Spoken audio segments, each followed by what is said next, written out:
नमस्कार। खबरों की खबर में आपका स्वागत है। कोलकाता कांड में दो चार बड़ी बड़ी खबरें आ रही है। पहली खबर ये कि कोर्ट के बाहर आरजी कर हॉस्पिटल के पूर्व प्रिंसिपल संदीप घोष की पिटाई हुई है।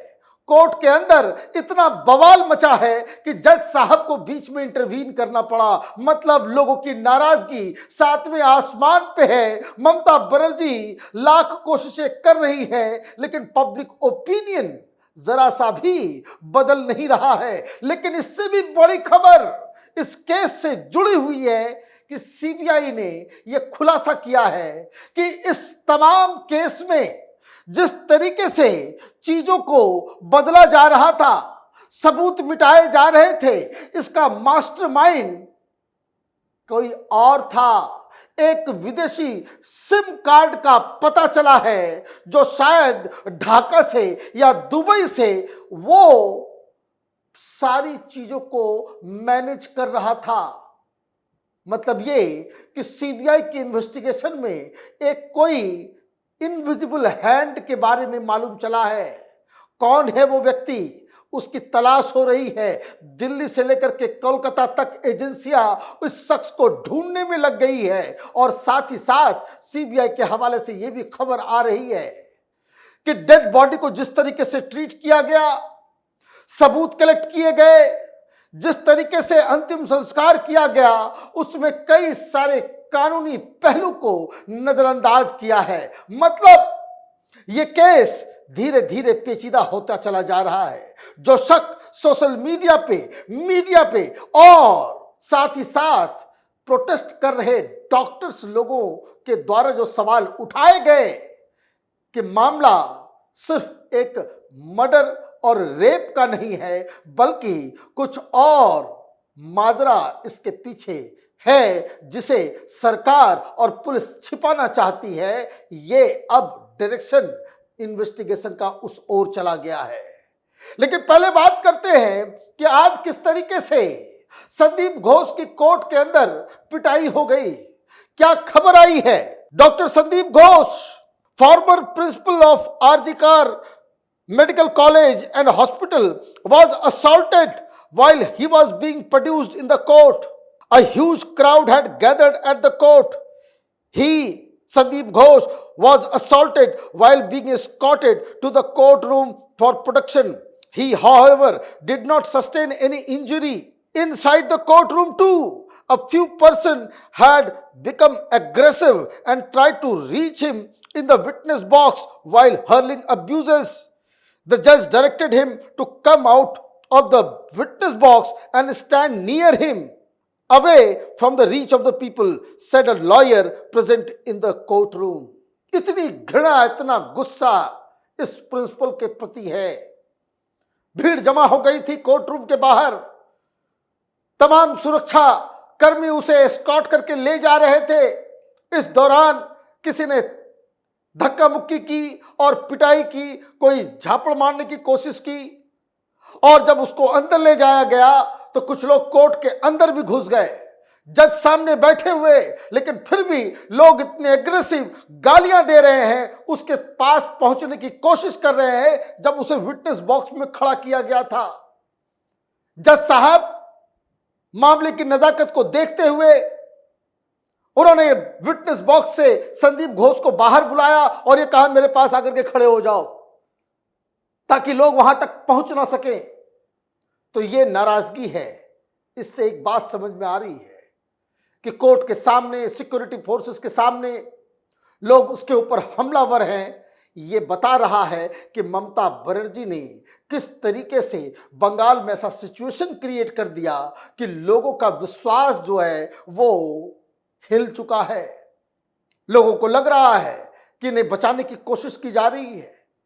मतलब कि ममता बनर्जी की तमाम कोशिशें लोगों को काम करने की, कानून ला करके, बयान दे करके, तरह तरह के तिकड़म अपना करके लोगों का गुस्सा शांत नहीं हो रहा है। एक बड़ी मुसीबत ममता बनर्जी के लिए है ये। लेकिन एक प्रॉब्लम खत्म होती है, दूसरा शुरू हो जाता है। सीबीआई ने एक बड़ा खुलासा किया है। खुलासा यह किया है कि एक विदेशी सिम कार्ड के जरिए सारे ऑपरेशन को अंजाम दिया जा रहा था, वहीं से डायरेक्शन आ रहा था। तो ये सिम कार्ड कहां से है, क्या है, नहीं है, राजस्थान पत्रिका ने इसके ऊपर खुलासा किया है। क्या लिखा है पत्रिका ने? आरजीकर मेडिकल कॉलेज एवं अस्पताल में एक प्रशिक्षु महिला डॉक्टर की हत्या और दुष्कर्म के बाद अस्पताल के अधिकारियों को विदेशी सिम कार्ड से कई बार फोन कॉल्स किए जाने का खुलासा हुआ है। सीबीआई जांच में साफ हुआ है कि 9 अगस्त से सुबह 10 बजे के बाद से पूर्व प्रिंसिपल संदीप घोष के करीबी डॉक्टर और अन्य अधिकारियों को इस विदेशी सिम कार्ड से कई बार कॉल्स किए गए। सीबीआई सूत्रों ने बताया कि अपराध के बाद सबूतों को मिटाने की कोशिश या डॉक्टर के अंतिम संस्कार को जल्दीबाजी में कराने की पीछे विदेशी सिम उपयोगकर्ता की ही भूमिका हो सकती है। मोबाइल नंबर का इस्तेमाल किसी अन्य उद्देश्य के लिए तो नहीं किया गया, इसकी जांच की जा रही है। अब यह बताया जा रहा है सीबीआई की जांच में क्या मालूम चला कि घोष, ये संदीप घोष और उसके साथ के डॉक्टर्स, अधिकारी, उनको लगातार एक विदेशी नंबर से कॉल आ रहा है और ये बार बार आ रहा है, कई बार। मतलब ये सीबीआई को अब ये शक है कि ये जो सारा ऑपरेशन चल रहा था सबूतों को मिटाने का और जल्द से जल्द अंतिम संस्कार कराने का, इसका डायरेक्शन कोई दे रहा था। मतलब कोई मास्टरमाइंड है बाहर बैठा हुआ जो लगातार इनको इंस्ट्रक्शंस दे रहा था और उसी इंस्ट्रक्शन पे ये लोग काम कर रहे थे। अब इसकी जांच हो रही है।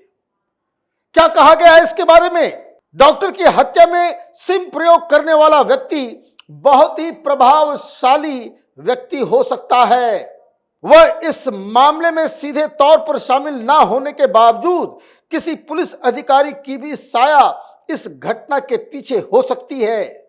सीबीआई इस बात की भी जांच कर रही है कि इस विदेशी सिम के जरिए कॉल करने वाला व्यक्ति कौन है, उसका उद्देश्य क्या था।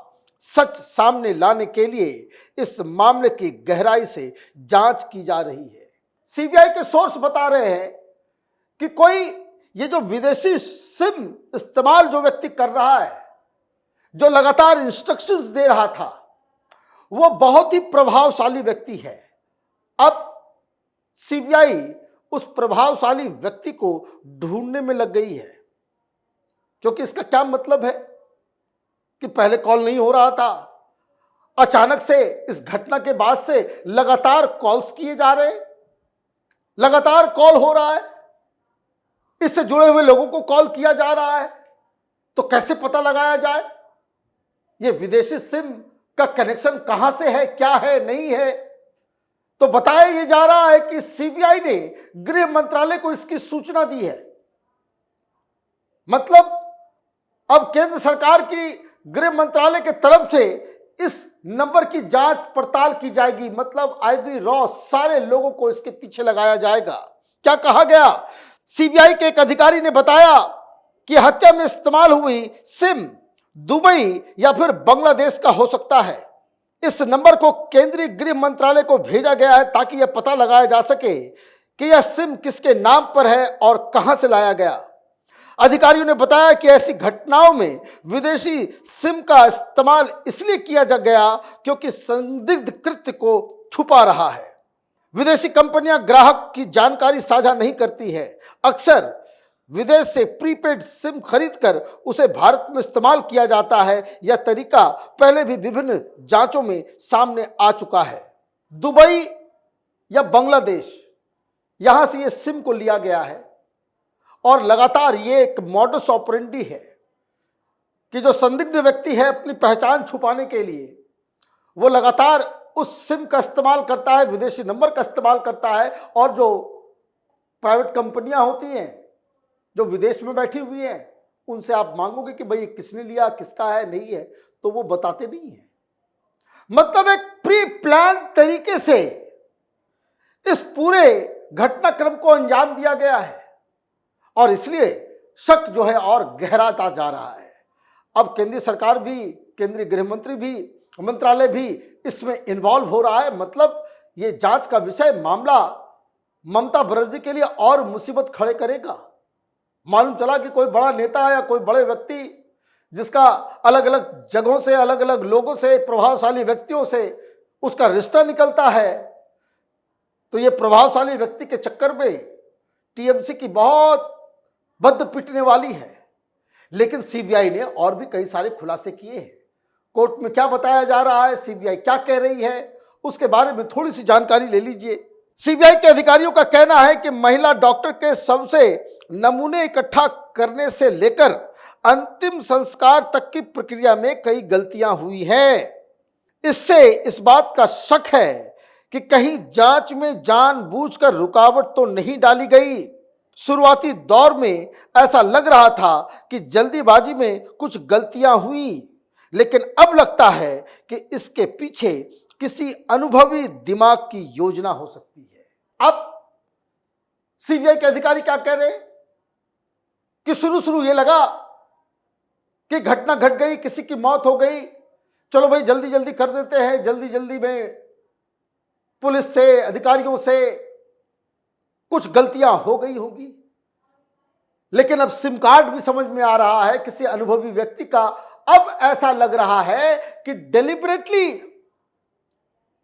सबसे नमूने को निकालने में, अंतिम संस्कार करने तक जितनी भी प्रक्रिया का पालन किया गया, उसमें एक फुटप्रिंट नजर आ रहा है कि कोई बहुत ही एक्सपीरियंस्ड व्यक्ति इनको गाइड कर रहा था कि अब ऐसे करो, अब ऐसे करो, अब ये करो। और इसलिए सीबीआई का शक जो है और गहरा होता चला जा रहा है। मतलब मामला अभी खत्म नहीं हुआ है। इस कांड में बहुत गहरे राज छिपे हुए हैं। सीबीआई की जिम्मेदारी है कि इन राज का पर्दाफाश करे, सच को सामने लेकर के आए। तब तक आप देखते रहिए कैपिटल टीवी। हमारे वीडियोस को लाइक कीजिए, शेयर कीजिए और हमारे चैनल को सब्सक्राइब कीजिए। धन्यवाद।